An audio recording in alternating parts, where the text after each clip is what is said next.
Buenas tardes. Llegamos a la última de las reuniones incluidas dentro de este ciclo de conferencias dedicados a la prevención del suicidio.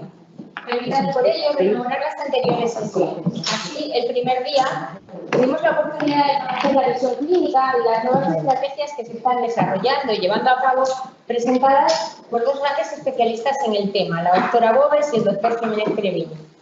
El segundo día pudimos conocer dos visiones distintas pero claramente complementarias en este tema. El punto de vista científico aportado por la profesora Pilar Sáenz, investigadora especializada en la problemática del suicidio, y el punto de vista personal que nos mostró con gran sinceridad don Andrés Colau, representante de la Asociación de Familiares y Personas con Enfermedad Mental del Principado de Asturias. Hoy nuestra intención es aportar conclusiones y debatir en esta mesa redonda los aspectos más importantes que podemos aportar en la prevención del suicidio. Para ello, han acudido los ponentes de las dos primeras sesiones que estarán esta tarde acompañados por la doctora Seijo Zazo, psiquiatra, presidenta de la Sociedad Asturiana de Psiquiatría y responsable del área infanto-juvenil del Hospital Universitario Central de Asturias, etapa especialmente preocupante en el tema que nos ocupa en nuestra comunidad, y contando con la suerte de que la doctora Seijo nos aportará su experiencia en este tema. No en vano ha desarrollado, junto con la doctora Bóves, el protocolo de intervención psicológica específico para adolescentes que han realizado una tentativa de suicidio y que se está aplicando actualmente dentro del proyecto de investigación en conductas suicidas urbanas. También contaremos hoy con doña Paula Zurrón Madera, enfermera especializada en salud mental y profesora asociada vinculada de la Universidad de Oviedo, que nos mostrará el papel, en ocasiones escasamente valorado, de la enfermería en la detección de conductas suicidas y en el éxito de programas de prevención.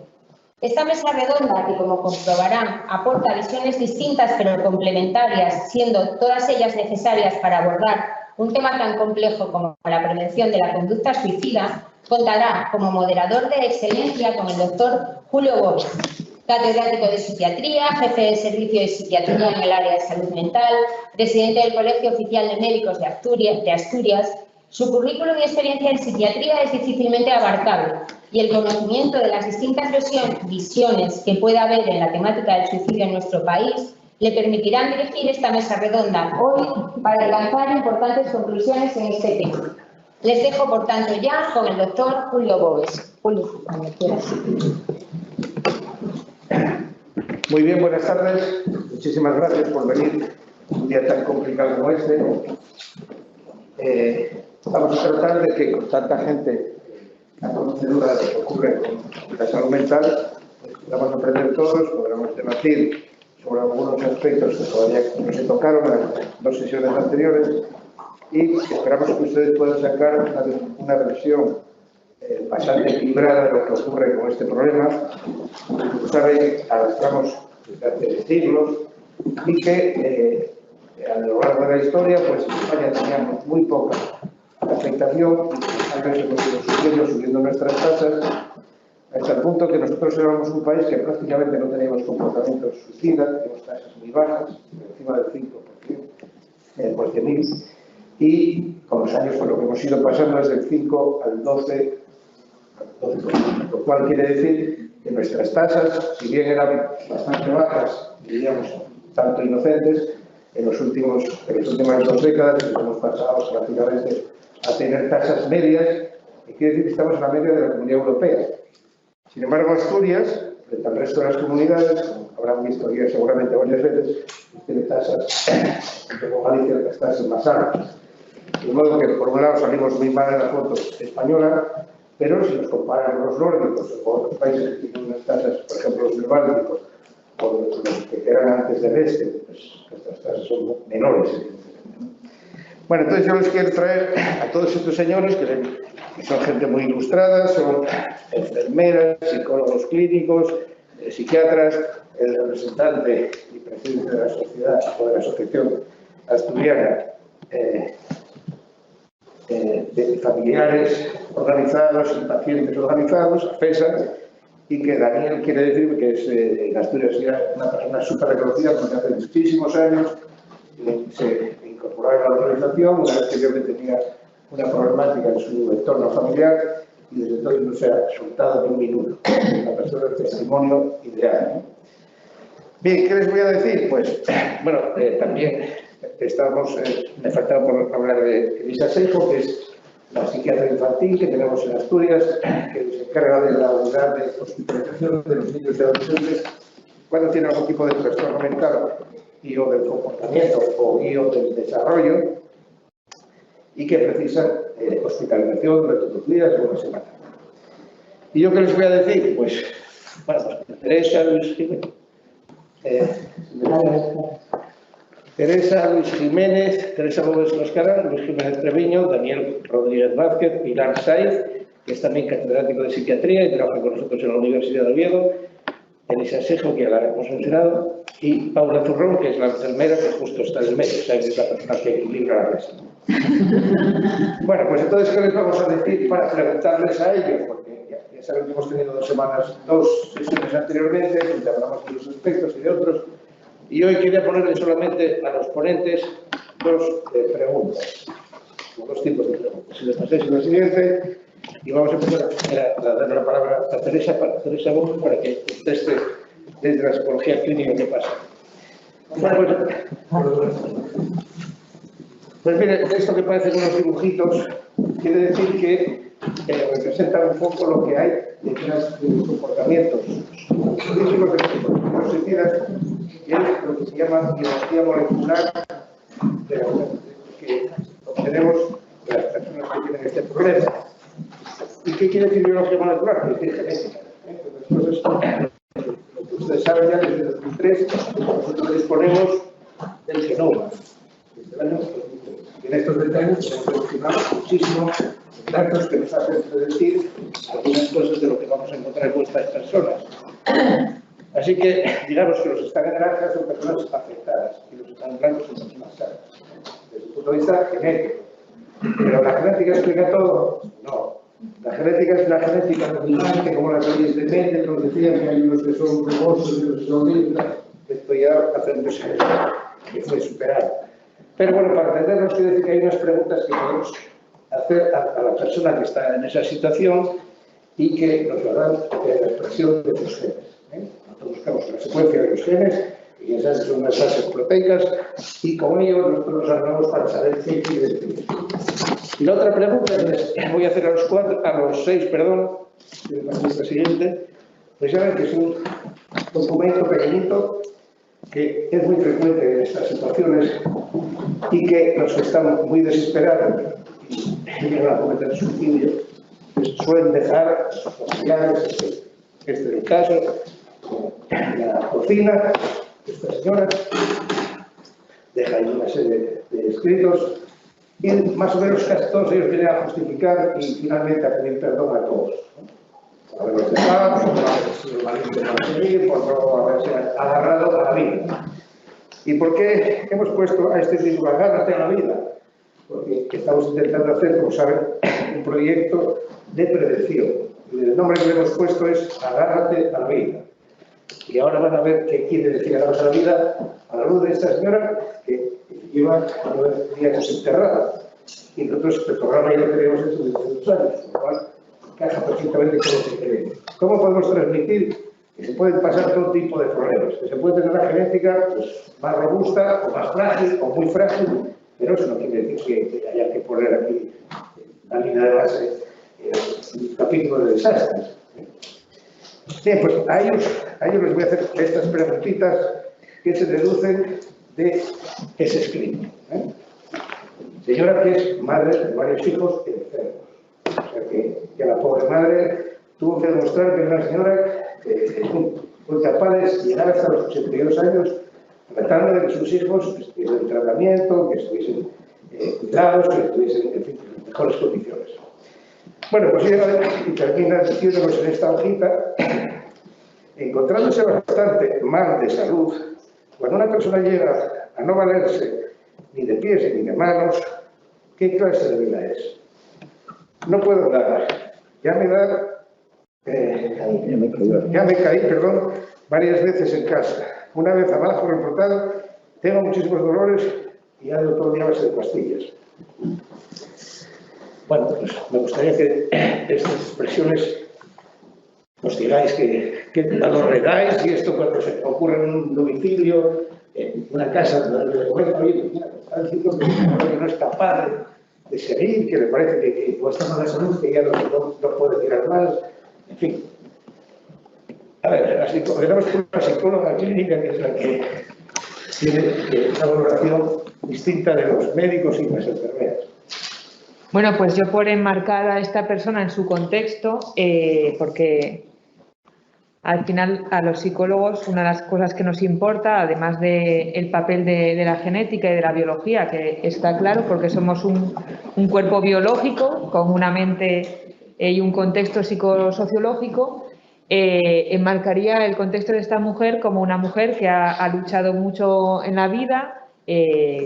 Todo el mundo que tiene contacto con personas que tienen un trastorno mental grave sabe lo difícil y lo complicado que puede resultar la enfermedad, y por lo que veo pues me impresiona que debe ser una mujer muy fuerte, pero que llegada la tercera o la cuarta edad se encuentra pues sin fuerzas físicas, impedida, y todos sabemos que las personas mayores son un grupo de riesgo en el suicidio porque son personas proclives a experimentar enfermedades incapacitantes, crónicas y degenerativas, y eso en esta persona pues sería un factor de riesgo para que haya cometido el suicidio, es decir, la enfermedad, la soledad y el sentimiento de carga para con las demás personas. O sea que a priori es lo que se me ocurre de esta persona.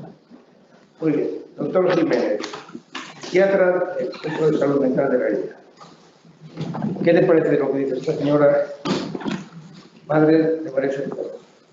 Bueno, la verdad es que es uno de esos casos que podemos llamar dramáticos por toda la biografía, los problemas a los que se ha tenido que enfrentar. Y a mí lo que me llama la atención, y sobre todo que va en la línea de lo que hablábamos en alguna de las charlas anteriores y de este proyecto de prevención, que pues ese tipo de comentarios en los que ya la persona está hablando del final, de no poder, incluso pues habla abiertamente de la eutanasia. Son lo que consideramos normalmente como signos de alerta de un riesgo mayor de suicidio, más allá de factores de riesgo que pudiera tener, pues ya sea una depresión o ya sea lo que comentaba ahora mismo la doctora Boves también desde el punto de vista de la enfermedad crónica, el no valerse, pero el aparecer este tipo de frases, este tipo de comentarios que muchas veces se habla de, pues bueno, que la gente que se va a suicidar no lo idea, no lo comenta, que es una de esas falsas creencias relacionadas con el suicidio, y lo normal es lo que se ve aquí, que esta persona ya está hablando de una desesperación, de una desesperanza, de un querer terminar con el sufrimiento. Muy bien, muchas gracias. Doña Paula Turrón Madera, que es especialista en enfermería psiquiátrica. ¿Qué nos dices desde la enfermería? Pues yo me ratifico un poco con lo que han comentado mis compañeros, y sí que es verdad que me gustaría hacer un poco de mención, y aprovechando pues para dar a conocer un poco cuál es nuestro papel, ¿no?, en el abordaje de un paciente con estas características. Desde la perspectiva, ¿no?, desde ese abordaje de enfermería, podemos decir que nosotros lo que hacemos es una valoración integral del paciente, y en esa valoración integral, entendiendo a la persona y todas pues, las diferentes esferas, ¿no?, tanto la social, familiar, laboral y sobre todo, y muy importante, el contexto en el que se desarrolla esa situación vital, toda esa valoración que nosotros vamos a hacer nos va a permitir recoger una serie de información, y entre ellos va a ser identificar todos estos factores de riesgo, que muchos de ellos podrían ser todas estas frases, también todas esas señales tempranas de alarma, y con esa información pues nos va a permitir pues un poco monitorizar cómo van esos factores de riesgo y por lo tanto intervenir para reducir ese factor de riesgo. Todas estas intervenciones pues cómo no las vamos a hacer dentro de ese equipo multidisciplinar, que es lo que hace un poco que entre todos conseguir disminuir el riesgo y identificar estas verbalizaciones. Muchas gracias. Vamos a tener paso la palabra a la profesora Pilar Saiz Martínez, catedrática de Filosofía de la Universidad de Oviedo, trabaja en la Facultad de Medicina. Bien, pues muchísimas gracias por darme la palabra y muchísimas gracias a ustedes por asistir a la mesa redonda. Por no reiterar, ya no ir sobre lo ya comentado, a mí lo que me da que pensar es un caso como este o similar, desconozco el caso concreto, porque no tengo contacto con esta persona o no he tenido contacto, creo, con esta persona. Bueno, me da que pensar una cosa, que desafortunadamente solamente uno de cada cuatro personas que se suicidan llega a los servicios especializados, llega a psiquiatría. Entonces, a mí me da la sensación de que esos otros 3 que no han llegado, a lo mejor podríamos haber intentado hacer algo más por ello si hubieran llegado a nosotros. La situación de esta persona, que entiendo por lo que has comentado, Julio, no sé si es así, estaba en tratamiento de salud mental,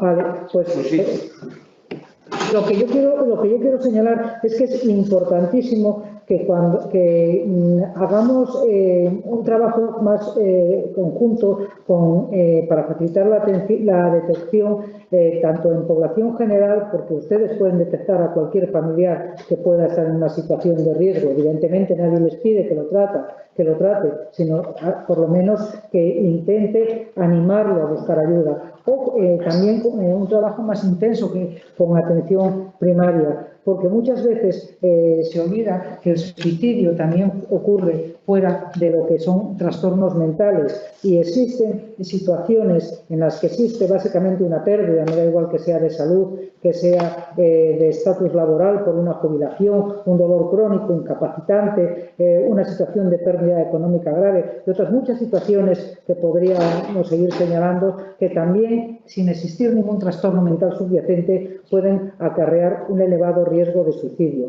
Entre todos, creo que entre todos, ustedes, nosotros, y entre nosotros incluyo a Daniel, que muchas veces es uno más de nosotros desde la asociación, creo que debemos mejorar la detección precoz de personas en riesgo. Esto es lo que me sugiere que nos haya dicho previamente de este caso.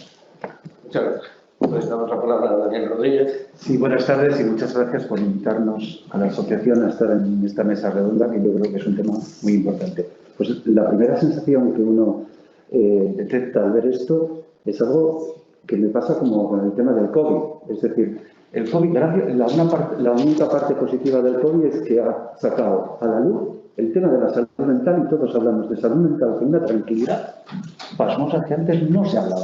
Pues mira que bien, aquí nos encontramos un caso que no está incluido en el ambiente, como ha dicho la doctora Pérez, en el ambiente de la salud mental. Es decir, esto le puede ocurrir a cualquiera. Por lo tanto, no nos centremos exclusivamente, no dejemos de hacerlo, tenemos que hacerlo en los casos crónicos que nos afectan a nosotros, pero la sociedad tiene que ser consciente de este problema. Porque decía Andrés, y disculpo que no esté, el otro día me sustituyó a mí, hoy lo sustituyo yo a él, ¿no? Andrés es el representante de los usuarios, que les llamamos así, a los enfermos de nuestra asociación, y tiene bastante dedicación tanto a nivel nacional como a nivel autonómico. Pero me pidió que esta vez lo dejase relajado y yo acepté amablemente porque creo que poco a poco es muy importante. Hemos hecho una cosa novedosa, hemos incorporado a 2 usuarios en la Junta Directiva de APESA Salud Mental Asturias, porque entendemos que forman parte y que son los familiares también, también somos muy necesarios y tenemos una necesidad y yo iría aquí ahora, como siempre, mirar, lo más que nos preocupa a nosotros en este momento es una palabra que yo creo que tanto en el tema de la salud mental como el tema del suicidio es la culpabilidad. En estos momentos, cuando ocurre esto, siempre, cuando surge, no surge con el resto de patologías, qué casualidad, pero surge con la patología nuestra. Es decir, inmediatamente en la familia surge el debate y surge alguien que dice que se siente culpable o que alguien dice al otro, tú eres el culpable, porque daros cuenta de lo que te... Entonces, ahí yo asumo el planteamiento de la doctora que acaba de intervenir diciendo prevención. Yo lo decía el otro día, lo planteaba la consejería. Es necesario que Asturias asuma ese tema y con fuerza. Si se está haciendo un experimento en el área 4, que se está, ya le llamo experimento de estudio, hagámoslo, trasladémoslo y prepararemos y actuemos en ese tema. Yo creo que de entrada en este momento es suficiente, pero hablaremos más de esta cuestión. Muchas gracias. Tiene la palabra entonces la doctora Elisa Seijo, que es psiquiatra infantil y la que lleva la unidad de psiquiatría infantil del Hospital Central de Asturias. Bueno, muchas gracias y buenas tardes a todos. A mí, como me toca al final, ya voy a ser un poco original, porque ya lo han dicho todos, ¿no?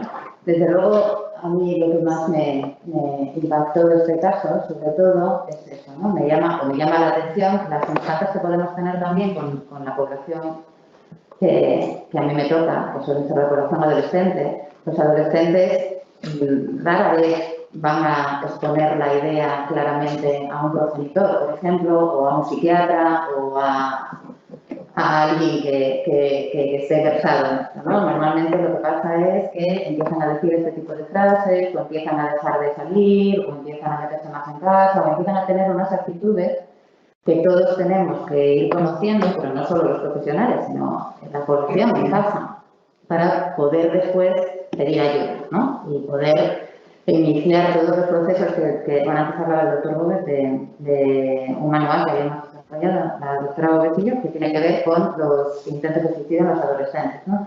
Y en reforzar todas aquellas herramientas que les puedan ayudar para poder enfrentar realidades que a veces son más complicadas, a veces no es la complicación en sí, sino la actitud que uno tiene, ¿no? O las herramientas que uno tiene para poder enfrentarlo. Entonces, la prevención en este caso y el conseguir ayudarles va a evitar que haya desenlaces de este tipo, ¿no? Que creo que es donde tenemos que poner todas nuestras fuerzas. Muy bien, pues nada, yo creo que una primera valoración. Esto forma parte de lo que se llama autopsia psicológica y que la hacemos habitualmente con los enfermos que conocemos, evidentemente, y sobre todo con aquellos que han fallecido, para poder ayudar después a la familia, para poder ayudar a los pacientes que han sobrevivido, para poder hacer nuestras valoraciones diagnósticas y posibles tratamientos a utilizar más idóneos para la persona. Yo les invito a pasar a otros comentarios que también ha hecho la misma persona en ese papelito, que son media página, que está cargado de razones que ella cree que había para eliminar eso. Así que si me pasáis la diapositiva 2, y ya ven que dice que no ha tenido la vida fácil. De hecho, pues ya ven que tiene varios hijos enfermos de esta enfermedad. Esta enfermedad, que es la misma, es tormenta blanca. Y ahora, una vejez tan dolorosa, y por estos motivos desearía la eutanasia. Lo dice ella perfectamente, puede decir que si sabe el término eutanasia quiere decir que ya esto lo ha pasado por la cabeza varias veces, o sea que no es una persona precisamente muy culta, pero sabe que hay una ley de garantías que facilitan esta vía de despedida. Y lo menciona así, desearía la eutanasia. Esta invalidez que tengo, no soy quien a aceptarla y no me entra en la cabeza. Bueno, pues volvemos otra vez a hacer una primera valoración de la psicóloga clínica, la Gómez, y luego seguimos con los ideas.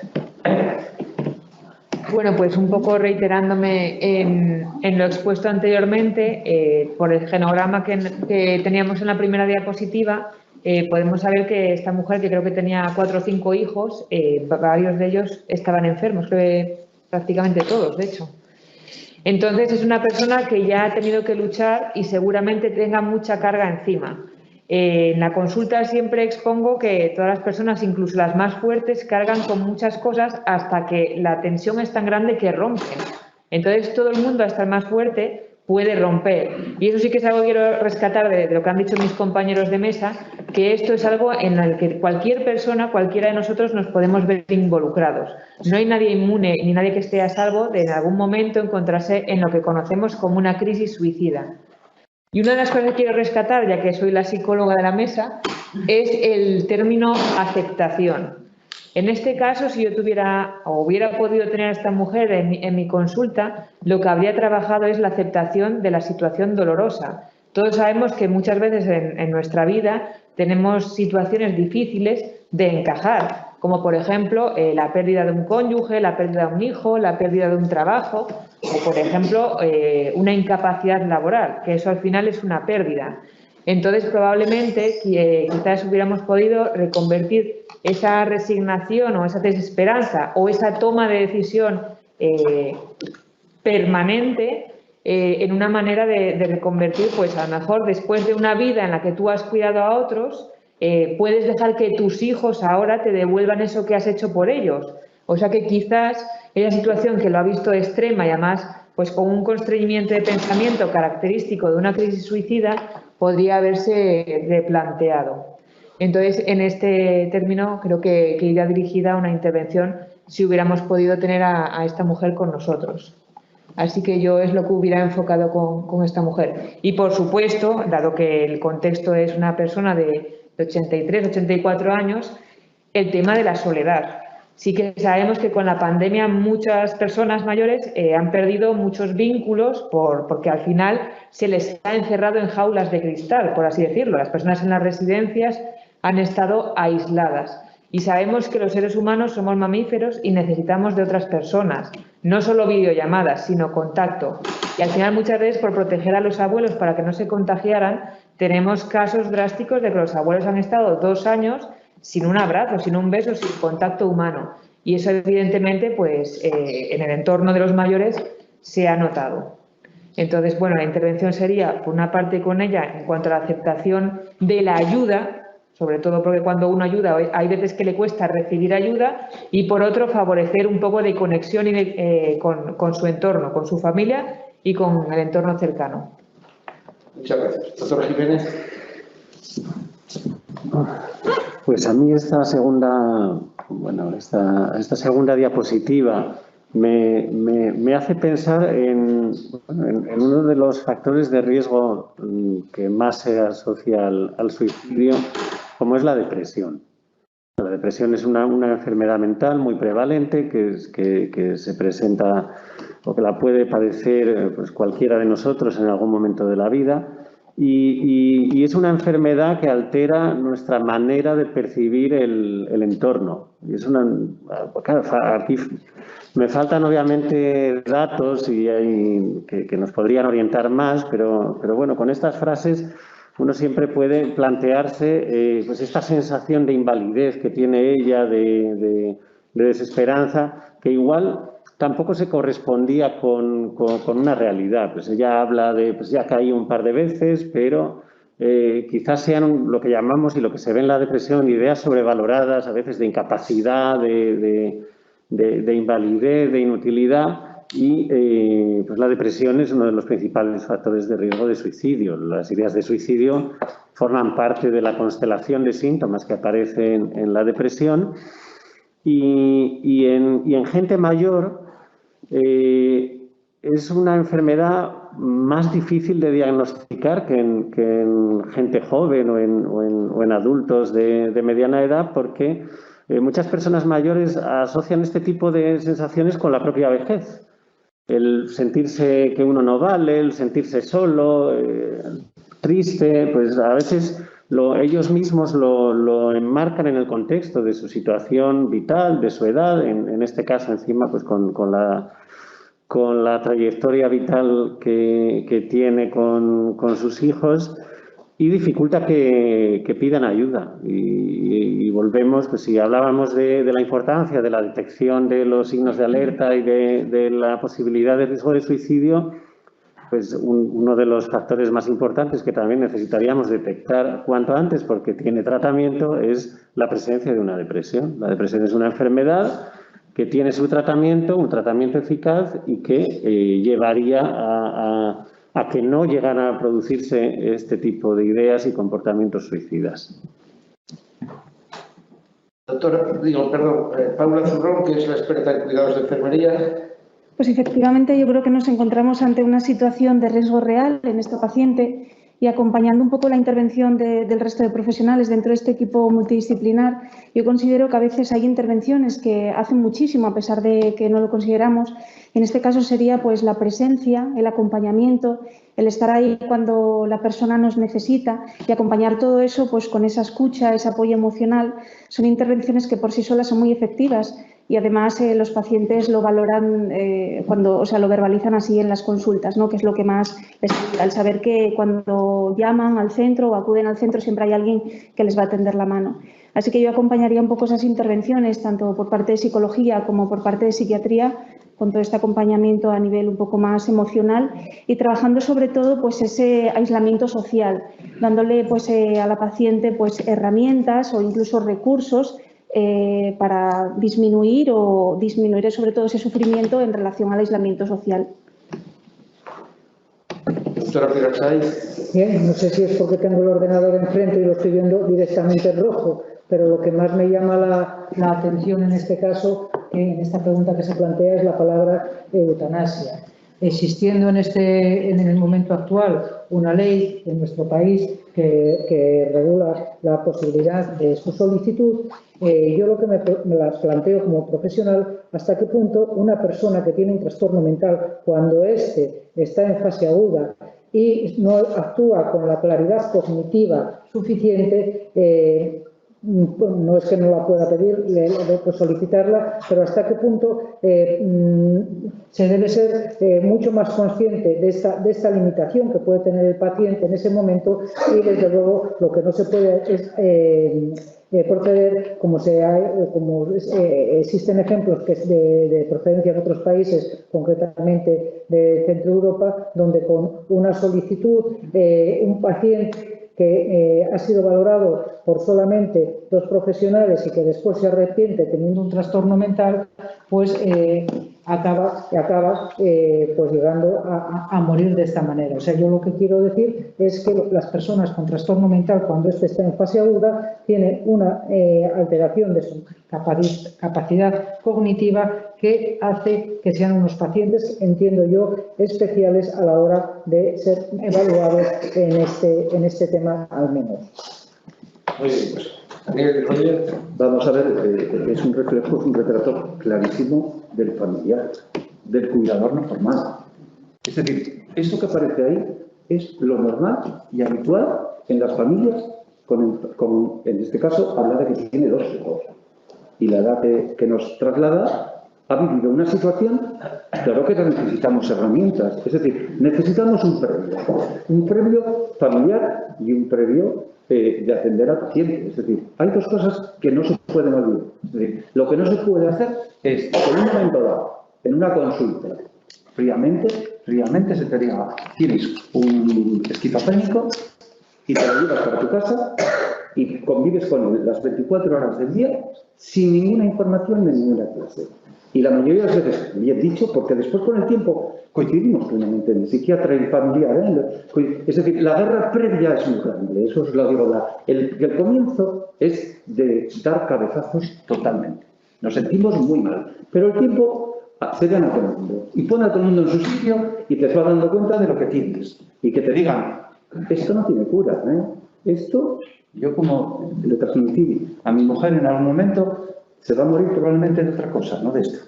Probablemente. Y me permitís, como es personal mío, que lo diga así con esa brutalidad, ¿no? Entonces, claro, necesitamos un protocolo previo una vez la consulta. Porque yo parto de que esta persona no estaba enferma. Es decir, una persona normal que se ha quemado al ser una cuidadora no formal. Es que este tema no se puede obviar desde la consulta, no se puede exclusivamente, y yo sé que no es responsabilidad del profesional, sino de la administración, que tiene que dar herramientas, porque el profesional no puede atenderlo todo.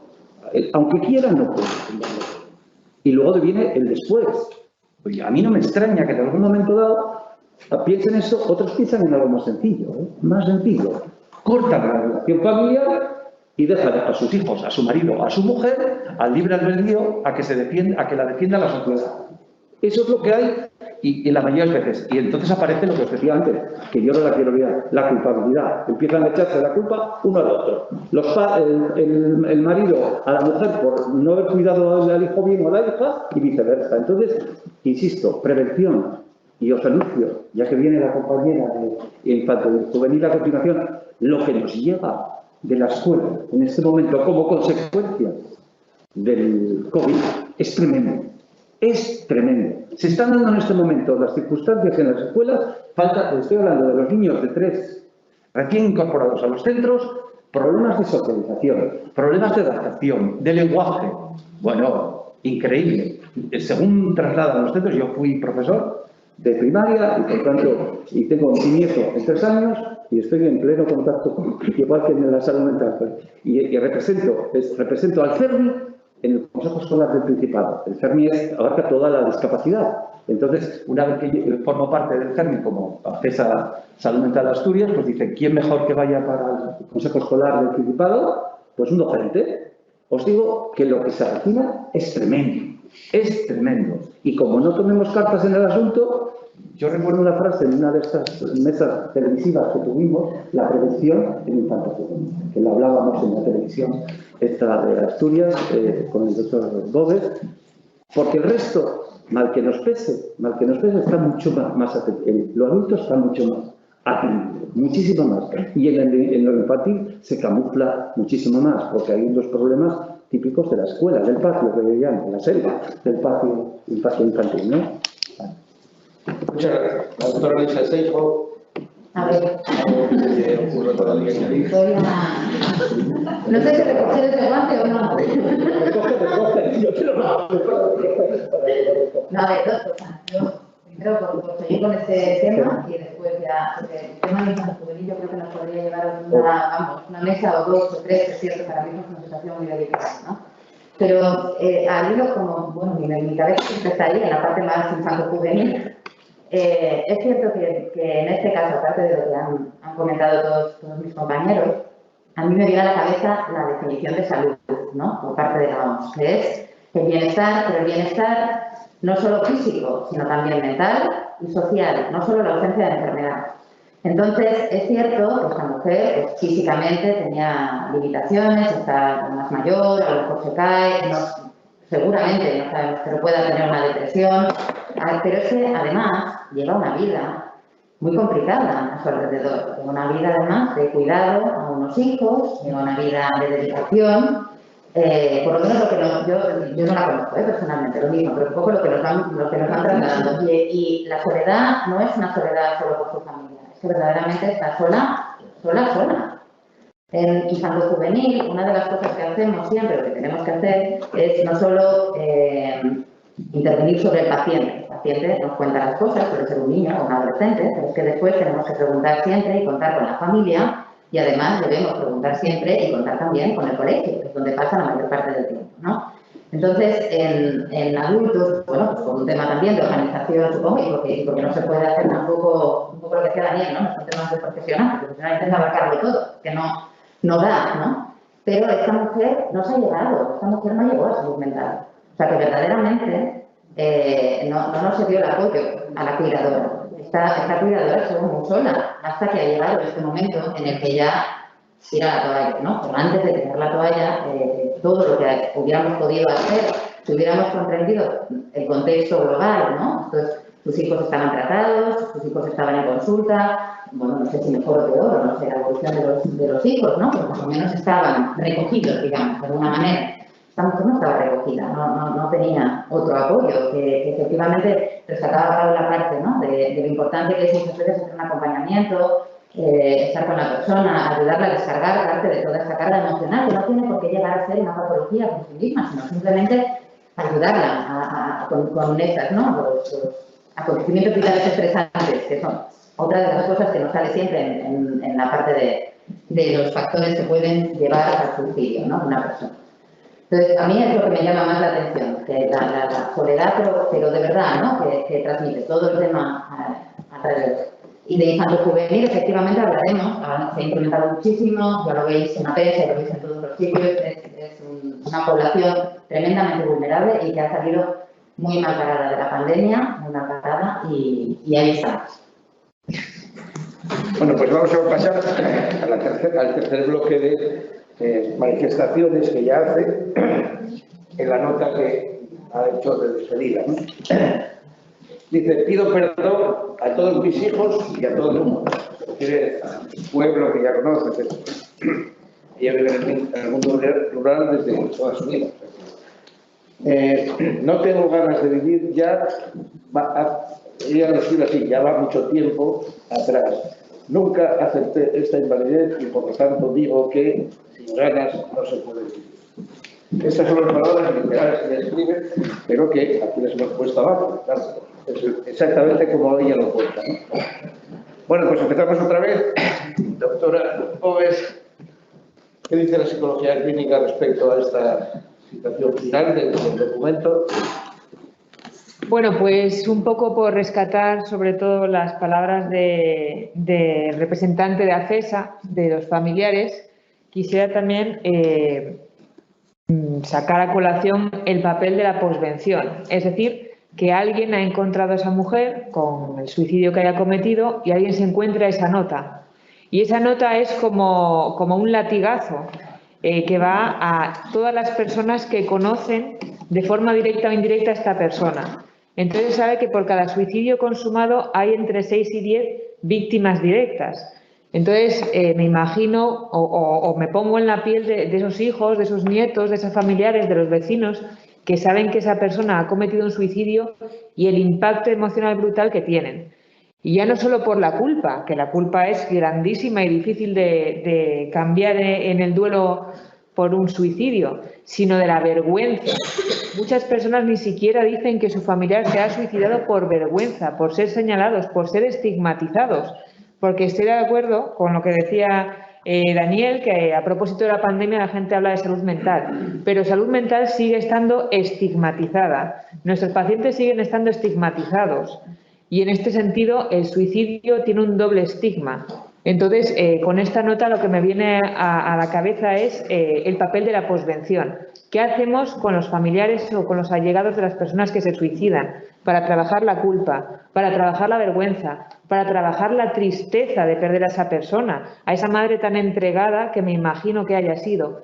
Y sobre todo también la rabia que surge en la familia, la rabia por haberles dejado así, por haber desaparecido sin dar una explicación, sin dejarse ayudar. Entonces, uno de los papeles que estamos haciendo en salud mental es el trabajo de posvención con las familias de las personas que se suicidan.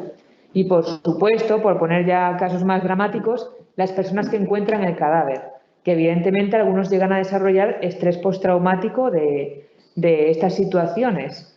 Entonces, bueno, a mí yo siempre pienso en el que se suicida, por supuesto, y en los que se quedan. Y es una de las técnicas que usamos para intentar hacer de detractor del suicidio, de, vale, tú te quitas de aquí, pero ¿y qué pasa con los que se quedan aquí? O sea, cuando tú te vas, recuperamos a 10 personas en salud mental. O sea que por cada suicidio, digamos que hay muchas víctimas todavía más silenciosas que hay que atender. Entonces, lo fundamental siempre es la prevención. Podemos ayudar a los vivos, pero jamás a los muertos. Así que con esta nota yo me quedo con los familiares y allegados de las personas que se suicidan. Doctor Luis Jiménez Treviño. A medida que avanza la sesión se pone la cosa más difícil. Hombre, ya estas palabras finales a mí lo que me llevan a pensar es en cómo a esta mujer le ha fallado el sistema. O sea, los fallos en el sistema ahora mismo para poder, pues está hablando de... Ya lleva mucho tiempo, está hablando de mucho tiempo en esta situación, a lo mejor mucho tiempo ya con este tipo de comentarios que nadie ha recogido, nadie ha escuchado y claramente eso lo que nos habla es de fallos. Y claro, los fallos pues hay que intentar solucionarlos y tanto desde los profesionales como la administración, como las asociaciones, pues una de nuestras misiones es la de proponer cambios y alternativas a lo que se está haciendo ahora, porque, bueno, ya comentaba antes el doctor Boves el problema de cómo ha evolucionado las tasas de suicidio, entonces es evidente que habrá que hacer algún cambio, cambios que pueden venir.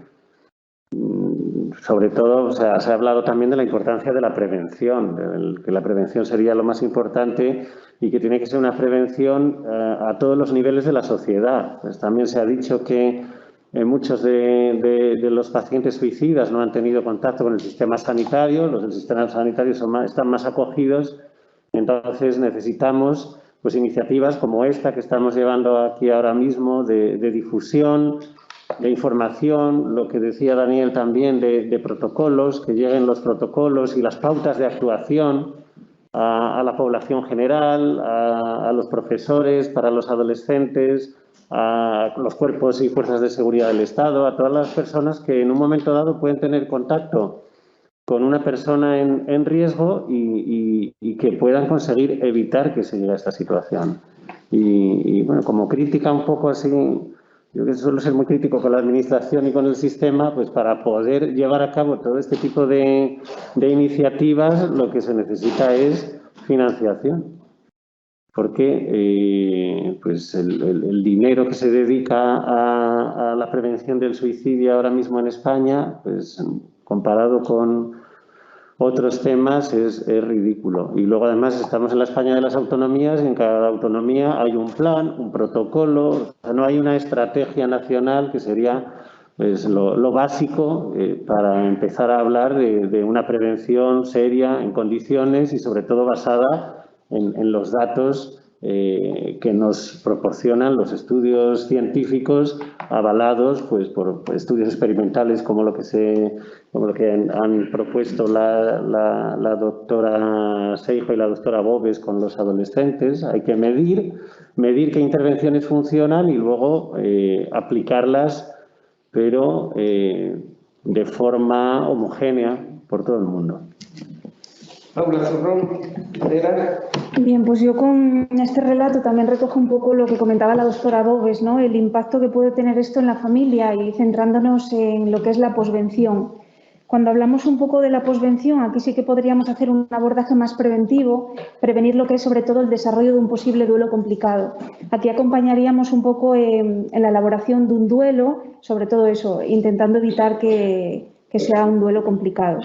Para nosotros esto es muy importante e incluso actualmente pues estamos diseñando un protocolo de actuación de posvención ya con el equipo de 112. Consideramos que desde el 112 se tienen que identificar pues, los familiares, los allegados, ¿no? Que como bien decía Teresa, pues encuentran en este caso al familiar. Entonces queremos articular un protocolo que se identifiquen a los familiares y se les explique claramente cuál es el circuito de actuación o dónde son los servicios a los cuales pueden acudir en caso de necesidad, para hacerles un seguimiento y sobre todo trabajar principalmente la prevención de ese duelo complicado.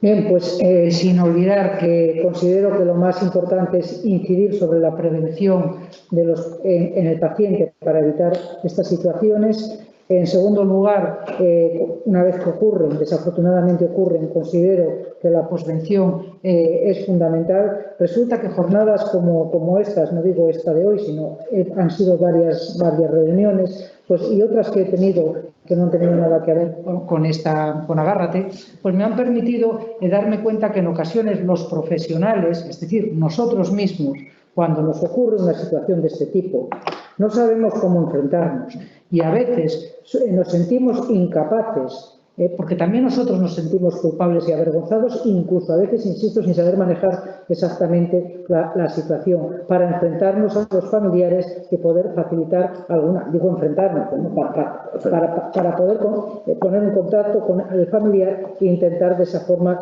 desarrollar alguna opción. Por tanto, añadiría a lo previo que cuando hablemos de mejorar la atención integral en el tema de la prevención del comportamiento suicida, este punto, el aspecto de la mejora del manejo por parte de los profesionales de la crisis generada por el suicidio de un posible paciente de ellos, también es algo que los propios profesionales demandan, dicen que en ocasiones no saben cómo abordarla y que hemos de tener presentes. Si somos capaces de compartir mejor los sentimientos que puede tener los familiares de una persona que se ha suicidado, a lo mejor podemos hacer una mejor prevención, tal como se ha dicho previamente.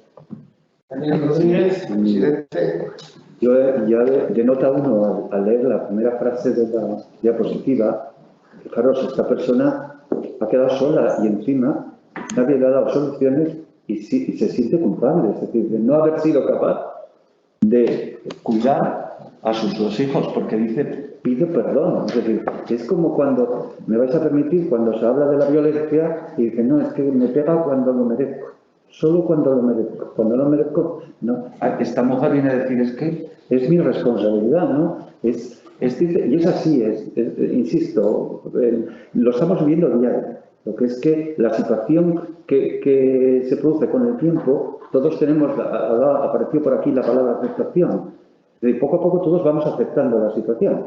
Los familiares que tienen un enfermo de salud mental, el enfermo que se siente enfermo, que cuesta mucho y lo sabéis perfectamente. Es decir, la pena es que, que uno ya estos temas los conoce de tanto tiempo que lleva en ello, pero cuesta muchísimo. Y luego llega un momento que ya razonan perfectamente. Yo me atrevería a decir como resto de patologías, pero eso cuesta muchísimo, ¿eh? Cuesta muchísimo. Entonces, la situación, yo creo que, insisto, prevención es que es fundamental, ¿verdad? Es decir, coincido con todo el discurso que han hecho los anteriores estudiantes. Prevención, luego después, protocolo, por cuando ocurre, porque es que, claro, te encuentras, el primer caso, el familiar que se encuentra con eso tiene que tener un protocolo distinto a luego eso. Y la vergüenza, la vergüenza la tenemos y el estigma solo ya de la salud mental. Es decir, la gente, a mí se me ha criticado en una de estas cuestiones que hemos estado así como una mesa, por hablar con claridad de lo que puede ocurrir, poniendo ejemplos claros. Yo pongo mi ejemplo, no pongo el de nadie, por lo tanto, hablo de mí. De eso hay que hablarlo. Yo siempre dije, y cuando dije esto fue cuando se me criticó mucho, mis vecinos saben la situación que hay en casa. Todos saben, porque es muy importante que lo sepan, porque hay un momento dado que esa persona tiene una situación, como dice el vulgo normal, el cambio de estación, lo estamos viendo, los cambios de estaciones, sabes perfectamente que afectan. Pues seguramente que hasta me avisan, te avisan, ahora no saben nada, y dicen, ¿qué está pasando en esa casa? ¿Qué pasa? Oye, se produce un nivel más alto de conversación sin ritmo, pues saben lo que está ocurriendo, ¿no? Entonces, insisto, que al final es prevención, pero es que no en esto, en todo. Y hay otra cuestión más. Yo el otro día le plantaba a la consejería, no sé si me he lanzado a la piscina sin agua, ¿eh? Estuvimos en una reunión el programa que viste en la tele, que yo felicité al doctor Gómez, al doctor Iglesias también le llamé y le dije, tenemos que aprovechar la situación. Y el otro día nos visitó Janssen y le dije lo mismo. Y yo le planteé a la consejería, el tema de nosotros cumplimos este año los 30 años como asociación. Venimos de la reforma psiquiátrica. ¿El 31? El 31. Y con esto de la pandemia todo el COVID no puede. Entonces, queríamos plantearlo, aprovechar ese aniversario y hacer unas buenas jornadas nuestras con los profesionales, porque además nosotros no tenemos enemigos en los profesionales. Somos muy necesarios. Os voy a contar simplemente algo de añadidura. Tenemos un proyecto de piso de preparación para la vida autónoma, en Oviedo lo tenemos. 3 personas han pasado por el piso y ya están viviendo en su piso de alquiler o propio. Y ahora tenemos otras 3. Todo coordinado y organizado por un profesional. Nos plantearon otro más, sí. Siempre que haya un profesional, cuando hablo de un profesional es un psiquiatra, que esté detrás del proyecto, no nos importa. Oviedo, Gijón, Avilés, Cangas, lo que sea. Pero nosotros no decidimos quién va a ese piso. ¿No? Por eso os digo que no somos, yo le comentaba al doctor López, vivimos unos momentos de mucha tranquilidad y ojalá que dure todo el tiempo. Porque es muy necesaria esta tranquilidad que tenemos.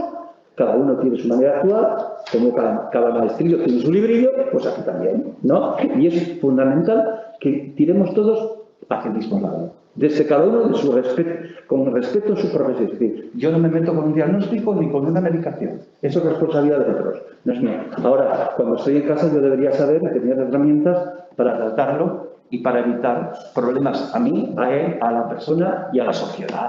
Todo junto, ¿no? Muchas gracias. Doctora Elisa, ¿seguís? Un poco que aportar ya, porque no vamos a pasar tiempo. Tengo poco que añadir a lo que han dicho. A mí la diapositiva han sido estas últimas frases. La verdad es que la primera, humanamente, lo que me despierta es mucha pena, ¿no? Que verdaderamente no solo ella para, sino que además todavía intenta cuidar a los demás para que no sientan la culpa, ¿no? Por favor, no es cosa vuestra, es que yo ya no he podido, no tengo ganas de vivir, ¿no? Entonces eso a mí, esto en la parte humana me mueve. Y luego en la parte más profesional, pues me viene a la mente la imagen de la piedra cayendo en un lago, ¿no? Efectivamente, pues uno hace un acto y eso hace que se haga una onda, y otra onda, y otra onda, y otra onda, y ahí es donde entran, pues eso, los familiares que lo encuentran, la familia que lo rodea, el profesional, si en este caso no la llevaba, pero a mí que desgraciadamente ya me ha tocado alguna vez con alguno de los adolescentes, pues claro, es una sensación también de Dios mío, ¿qué más, no? Se podía haber hecho, cómo no hemos hecho otra cosa, todo lo que rodea en ese momento, cómo contenemos esas ondas. Entonces, no solo es la prevención, efectivamente, sino luego también, ¿y qué se hace, no? Una vez que tenemos eso. Y ya. No. Muy bien, muchísimas gracias. Hay unos minutos que obviamente estamos obligados a que sean de ustedes y por tanto, si tienen interés en solicitar más información o que las opiniones que han dicho se aclaren mejor, pues ya no sigo, entonces empezamos a dar la palabra. Usted misma. Muy buenas tardes, gracias a todos y que hemos organizado esto. Tener el placer de tenernos aquí. Y en Europa, que es el Instituto de Neurociencias de la Universidad de Oviedo, y Ana Coto, que es su presidenta, son los responsables de todo lo que pasa aquí. Responsables y actores, en el sentido que solo de la responsabilidad civil. Bueno, la verdad es que todo lo que estamos hablando aquí es un tema realmente apasionante, que da mucho miedo, pero es un tema apasionante. Y yo, bueno, voy a comentar un poco, digamos, mi visión personal, pero además sí que me gustaría, pues eso, consultarlo con todos los presentes, ¿no? Y yo que tanto comentaba el moderador, ¿no? Pues que había habido un incremento en el número de suicidios, ¿no? En los últimos años, y yo pienso, bueno, que quizás a lo mejor eso no es el problema, sino el síntoma. Y me explico, creo que el genoma no habrá cambiado mucho, ¿no? En 15 años, ¿no? 30, 40 años, somos esencialmente genéticamente lo mismo que éramos un siglo atrás.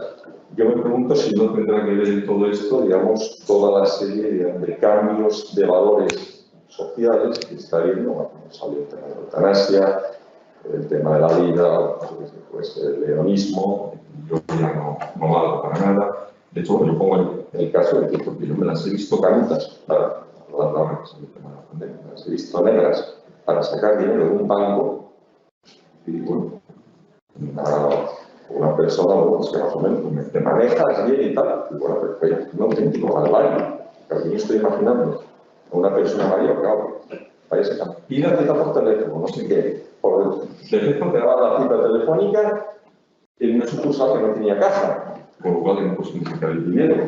No, mira, apúntame. Una vez me tuve que colar. Así de claro, porque era imposible. Entonces, claro, me estoy imaginando lo que puede sufrir otra persona. Y luego ya, no digamos que estos cambios, ¿no? Digamos, sociales, producidos por los medios de comunicación, por el discurso político, incluso por las leyes, tenemos por las manos de leyes, entonces generan enfrentamiento social entre padres e hijos, entre hombres y mujeres, entre unas formas de vida y otras formas de otra, que a veces la gente te queda sin asideros. Los hijos, pues, si tienen algún problema, a ver, venga, machote, aquí me tienes, a lo mejor no soy lo mejor, pero bueno, tienes donde agarrar. Igual que yo tuve y tengo donde agarrarme ahora, si te patinan un día las neuronas, ¿no?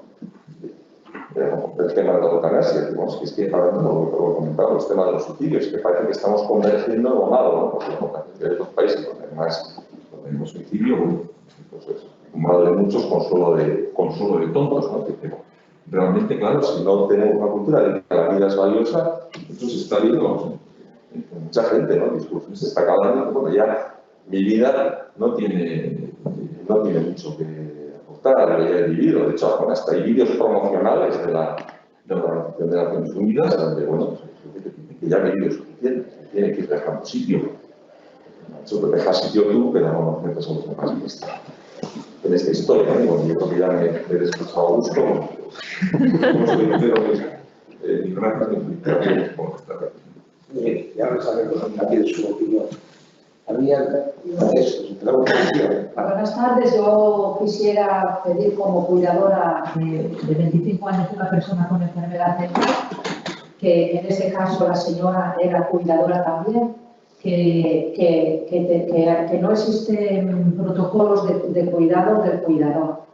Y esta señora llegaría tarde a la enfermería, a la medicina normal de día a día, pero tiene que haber unos protocolos para cuidarse, porque esta enfermedad es de tan largo recorrido y tan devastadora para el cuidador, que como alguien no te diga que tienes que cuidar, no vas a llegar. Y bueno, aprovechando aquí que hay psiquiatras, un primer paso sería que el psiquiatra al cuidador le dijera, cuídese, o si no decirle a dónde tiene que ir, porque cuidamos al cuidador, en la PESA tenemos la escuela de familias. Alguien te tiene que decir que tú te tienes que cuidar, porque tú no te acuerdas de ti, la última. Y como no te cuides, no llegas, a no ser que dejes abandonado a la persona. Entonces, ¿por qué nadie escucha al cuidador y le dice que se tiene que cuidar? No existen programas de cuidados al cuidador. Sí, yo, buenas tardes. Estando de acuerdo con todos los que han dicho en la mesa, por supuesto, pero quería que concretamente lo que dijo la doctora Pilar Sáenz, ya para la eutanasia, a mí de verdad que me da miedo. Me da miedo. Pero más aún yo, como madre de un hijo con una esquizofrenia, que ahora está muy bien, está trabajando, pero claro, tuvo muchos brotes y de hecho me dijeron que me asesino en una residencia porque iba a tener solución. Y si lo veo esto y está mejor que yo. De verdad. Entonces me preocupa porque yo me lo imagino. Y sobre todo siempre pensamos el día que no estoy yo, que no es que yo vaya a poner remedios a todo, pero bueno, soy la madre, soy el apoyo. Entonces yo me imagino que mi hijo, ahora, por dentro de 10 años o de 20, tenga un brote y quiere se le ocurre decir, pues la eutanasia. Claro, lo que usted decía, a mí me preocupa ya que simplemente porque esa persona tiene una enfermedad mental, tiene una esquizofrenia, ahora es un brote, pues bueno, pues pide la eutanasia, se la vamos a dar. Es que de verdad que me da muchísimo miedo y casi hasta terror. De verdad, en general, pero más aún eso, como un problema de enfermedad mental. Entonces, ¿qué se podría hacer ahí? Porque yo ahora, a lo mejor me enrollo, pero es que yo me imagino que mi hijo tenga un brote y que se le ocurra pedir la eutanasia y que yo, por más que diga, por favor no le hagan caso, que es un brote que puede salir de él, pero que bueno, pues como está permitida, pues la persona, el médico, quien sea que lo quiera, no culpable, pues sino que está en su derecho, como la ley que está ahí, que dirá, pues sí. Yo es que de verdad me da muchísimo miedo. ¿Qué se puede hacer? Ante esa situación, ¿yo qué podría hacer? Ustedes, yo, en general, ¿qué podríamos hacer en la sociedad? No se preocupe, vamos a contestar. ¿Algún comentario o alguna pregunta? Muchas gracias por vuestras intervenciones, ¿no? Yo creo que el ejemplo a mí me parece especialmente acertado. Y voy a explicar por qué. Primero porque es una persona de 82 años que ha tenido 2 hijos con trastorno mental, con una vida, me imagino que ha sido intensísima, de cuidados, intensísima. Parece ser que no tiene marido o es viuda hace ya tiempo. Y el poner como una dicotomía eutanasia-suicidio. Ella es un hospital. Entonces creo que no es acertado, ¿no? Porque es una persona que yo creo que ahí hemos fallado toda la sociedad, todos hemos fallado, absolutamente todos. Porque cuando oímos esos comentarios no los queremos oír. Si se nos oímos a una persona de 82 años con este tipo de vida que ha llevado, automáticamente diríamos que el primero que se quita de medio soy yo. Joder, pues ¿quién aguanta? Pero como la vez que lleva tantos años aguantando y bregando, pero si los escuchamos en otro ámbito, tampoco los queremos escuchar. Porque hay cosas que no queremos oír. O no pensamos que no pueden pasar. Y creo que hemos fallado como sociedad con esta señora de una manera absolutamente terrorífica. Pero es que no los psiquiatras, sino los psicólogos. Es que yo creo que aquí tenemos que intervenir la sociedad en su conjunto. Hemos fallado, porque vamos, que esa persona, como dice Daniel, joder, ¿quién ha cuidado a esa señora? Es que nadie puede suponerse que esa señora tenía una depresión de caballo, o a lo mejor no la tenía, pero ¿qué vida es esa? Piensa que eso uno se lleva así como así, que no tiene consecuencias terroríficas en esa persona con 82 años. Muy bien, está. A ver, en relación, quiero hacer dos precisiones. Uno, en relación al problema de la eutanasia y la enfermedad mental, creo recordar que nuestra ley de eutanasia es garantista. No ya una persona y a la primera de cambio te dice que no quiero que pongan en marcha todo el sistema para muerte digna, ¿no? No, hay unos protocolos, ahí ya están marcados, hay unos profesionales que responden de la salud mental del peticionario, del demandante, que se pueden equivocar, en el diagnóstico de cáncer, ¿no? Y entonces eso, a lo mejor no es tan terrorífico, sino que es una cuestión muy delicada, no solo de suicidio, de salud mental, también de filosofía, de religión, de ética, es muy complicado, me parece que abordarlo así, de 4 palabras, es un poco peligroso y muy superfluo. La segunda precisión es que me parece que aquí la enfermera sí que apuntan cosas, pero en esta necesidad de prevención, en esta necesidad de protocolo, no se ha mencionado a los médicos de familia, a los médicos de asistencia primaria, que se llama ahora. Y a mí me parece que ese sería el primer punto de canalización. En el caso de la señora, por ejemplo, que dice, si la vamos a creer en una cosa, la creeremos en todos.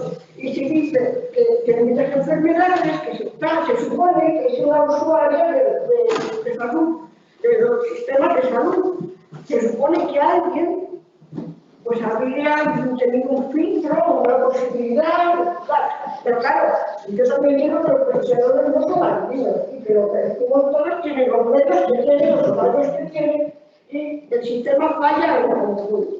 Bueno, me pareció que en la primera pantalla, la grafía, parecía una carta manuscrita. A mí me llama la atención. Podemos poner la diapositiva.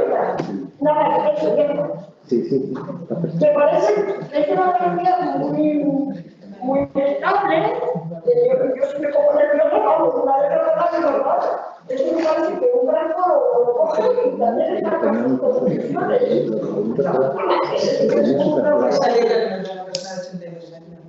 Sí.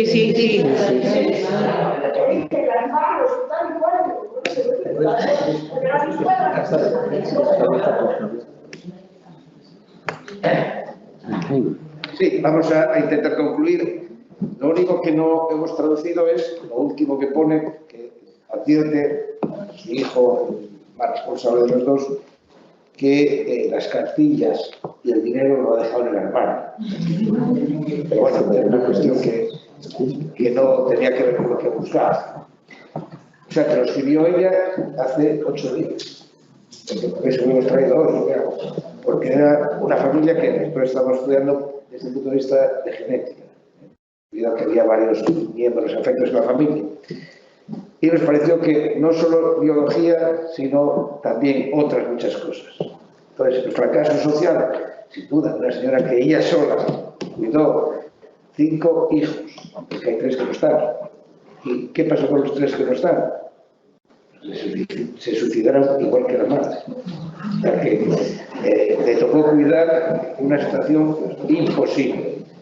Y llegó a los 32 años, ella sola, la mayor parte de los años, porque el marido falleció y pues ella tuvo que hacerse cargo de todo. Por lo tanto, casi en homenaje a esta señora, pero sin querer promover esto, porque esto no se puede, no hay quien lo lleve. O sea, varios enfermos, da igual que sean de salud mental, que sean de otras cosas.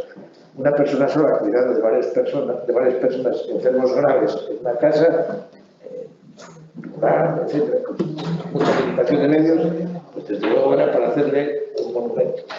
Pero no para promover esas situaciones porque no es posible soportar eso. A cualquiera que de nosotros nos diga, ¿usted estaría dispuesta a llevar un niño o un chaval con una enfermedad de estas un año entero, usted se lo coge? Tenemos a correr gran parte de nosotros, ¿no? Y primero los profesionales, sin duda. Bueno, entonces, como se trata de concluir, pues vamos a intentar decirles 4 cosas, si puede ser. Yo las había intentado dividir en 2 aspectos. Por una parte, que los números hablan muy fríamente de lo que hay, pero somos la región del país, aunque algunas veces no somos capaces de convencer a los políticos, que la primera región que tiene el problema más ampliamente extendido.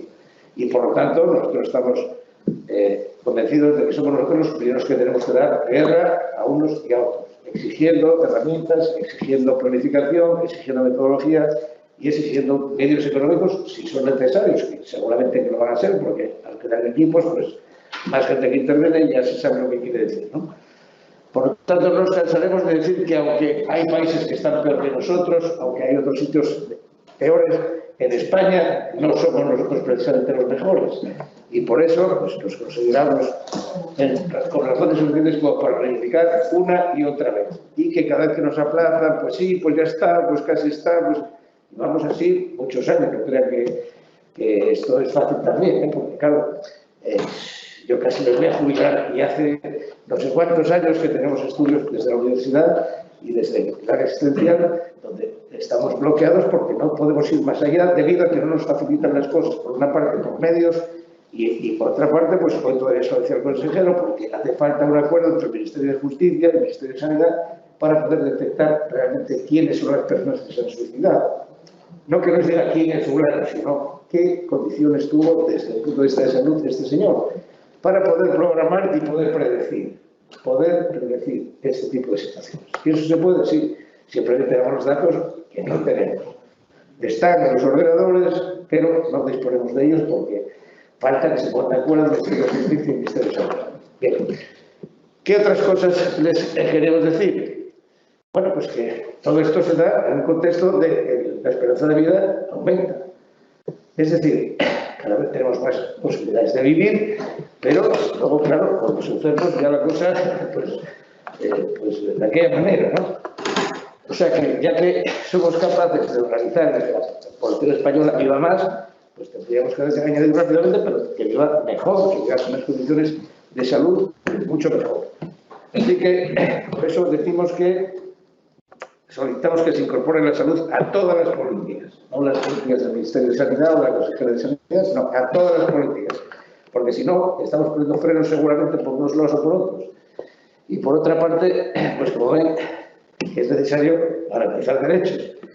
Y entonces, esta señora, yo no sé por qué estaba tan informada de la eutanasia, pero no sería esperable en una persona de donde vive ella que tenga tanta claridad de lo que pasa con esta ley garantista, evidentemente, pero ella la debió ver, pues tuvo a sus manos porque expresaba muy claramente qué es lo que pasa.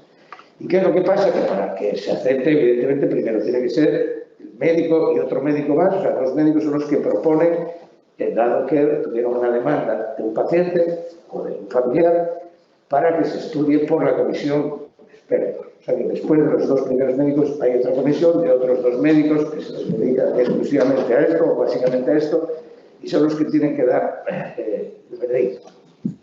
Y si es sí, pues evidentemente como la administración se encarga de cómo será eso, ¿no? Pero de momento, en Asturias, como saben, todavía no hemos tenido más que 2 casos hasta ahora. Pero 2 pueden ser muchísimos o pueden ser muy pocos. Todo dependerá de cómo evolucione la situación. Pues, el otro día estábamos en Sevilla y también tuvieron 2 casos. Uno que era un paciente mental y que a ese le ha afectado en sí, y a otro que tecnológico, pues, de momento no lo consideraron oportuno, ni conveniente, ni aprobado.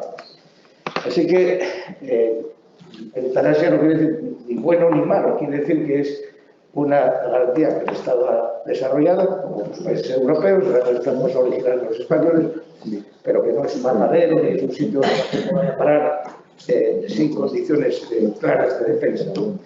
En las fases segundas de la enfermedad, por supuesto, no es complicado para nada, ninguna enfermedad, son fases agudas. Ahora, con los problemas crónicos, progresivos, donde los tratamientos se han utilizado una y otra vez, se han utilizado todos los que pueda haber en el aspecto terapéutico, y las cosas están abocadas a que aquello pues, no son lo mejor, sino que va empeorando progresivamente, pues es donde se dan estas circunstancias para que luego las comisiones se decidan. Pero no es una persona, ni un médico, ni dos médicos, ni cuatro médicos, son comisiones de expertise para decidir.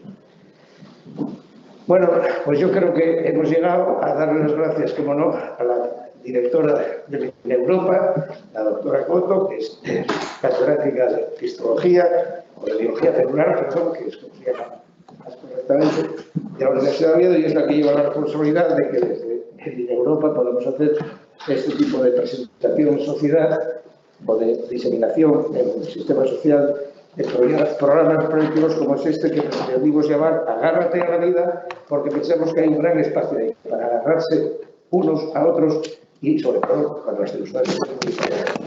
Así que nada más, muchísimas gracias a todos por su presencia y a los profesores.